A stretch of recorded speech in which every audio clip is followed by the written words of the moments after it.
Hey guys, we're gonna finish Little House in the Big Woods today. I'm gonna send an email asking for your opinions on if I should read something next or if there's something else you'd rather me do with videos, and we'll go from there.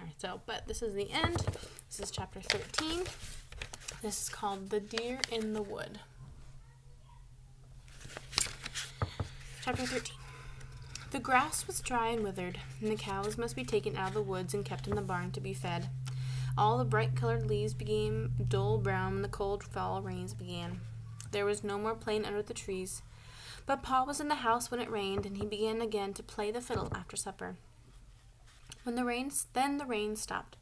The weather grew colder. In the early mornings, everything sparkled with frost. The days were going short, and a little fire burned all day in the cook stove to keep the house warm. Winter was not far away. The attic and the cellar were full of good things once more, and Laura had started to make patchwork quilts. Everything was beginning to be snug and cozy again. One night when he came in from doing the chores, Pa said that after dinner he was going to go to his deer lick and watch for a deer. There had been no fresh meat in the little house since spring, but now the fawns were grown up and Pa would begin hunting again. Pa had made a deer lick in an open place in the woods, with trees nearby in which you could sit to watch it. A deer lick was a place where the deer came to get salt. When they found a salty place in the ground, they came there to lick it, and that was called a deer lick. Pa had made one by sprinkling salt over the ground. After supper, Pa took his gun and went into the woods, and Laura and Mary went to sleep without any stories or music. As soon as they woke in the morning, they ran to the window, but there was no deer hanging in the trees. Pa had never before gone out to get a deer and come home without one. Laura and Mary did not know what to think. All day, Pa was busy banking the little house in the barn with dead leaves and straw, held down by stones to help keep out the cold. The weather grew colder all day, and that night there was once more a fire on the hearth, and the winter windows were shut tight and chinked for the winter. You can see him putting the straw and the leaves with the stones so that it would stay nice and warm during the winter. After supper, Pa took Laura on his knee while Mary sat close on her little chair, and Pa said, "Now I'll tell you why you had no fresh meat to eat today. When I went out to the deer lick, I climbed up into a big oak tree. I found a place on a branch where I was comfortable and could watch the deer lick. I was near enough to shoot any animal that came to it, and my gun was loaded and ready in my knee. There I sat and waited for the moon to rise and light the clearing.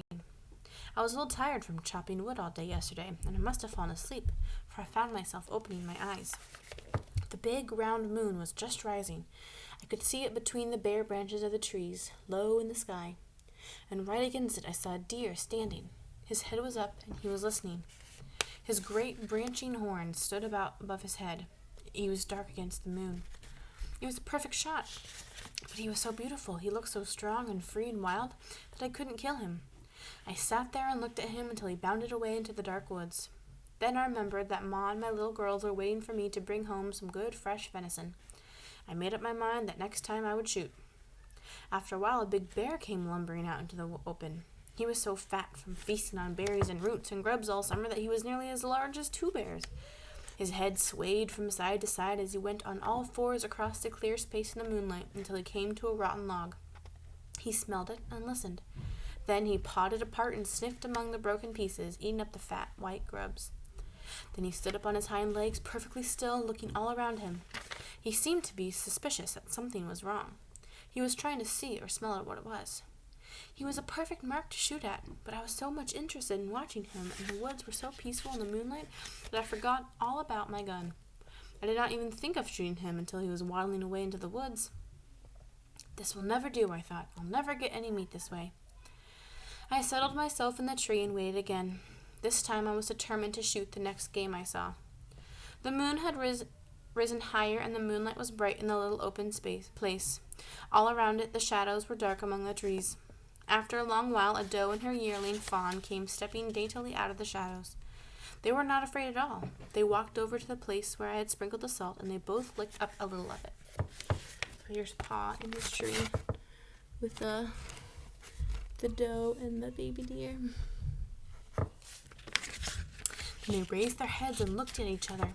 The fawn stepped over and stood beside the doe. They stood there together, looking at the woods in the moonlight. Their large eyes were shining and soft. I just sat there looking at them until they walked away among the shadows. Then I climbed out of the tree and came home. Laura whispered in his ear, I'm glad you didn't shoot them. Mary said, we can eat bread and butter. Pa lifted Mary up out of her chair and hugged them both. You're my good girls, he said, and now it's bedtime. Run along while I get my fiddle. When Laura and Mary had said their prayers, they were tucked away snugly under the trundle bed's covers. Pa was sitting in the firelight with the fiddle. Ma had blown out the lamp because she did not need its light. On the other side of the hearth, she was swaying gently in her rocking chair, and her knitting needles flashed in and out above the socks she was knitting. The long winter evenings of firelight and music had come again. Pa's fiddle wailed while Pa was singing, oh, Susanna, don't you cry for me. I'm going to California, the gold dust for me to see. Then Pa began to play again the song about old Grimes, but he did not sing the words he had sung when Mom was making cheese. These words were different.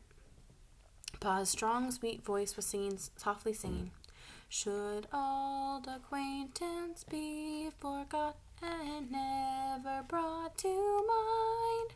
Should old acquaintance be forgotten and the days of old lang syne? The days of old lang syne, my friend, the days of old lang syne. Should old acquaintance be forgot and the days of old lang syne? When the fiddle had stopped singing, Laura called out softly, what are days of old lang syne, Pa? They are the days of a long time ago, Laura, Pa said. Go to sleep now. But Laura lay awake a little while, listening to Pa's fiddle softly playing into the little lonely sound of the wind in the big woods. She looked at Pa sitting on the bench by the hearth, the firelight gleaming on his brown hair and beard and glistening on the honey-brown fiddle. She looked at Ma, gently rocking and knitting. She thought to herself, this is now.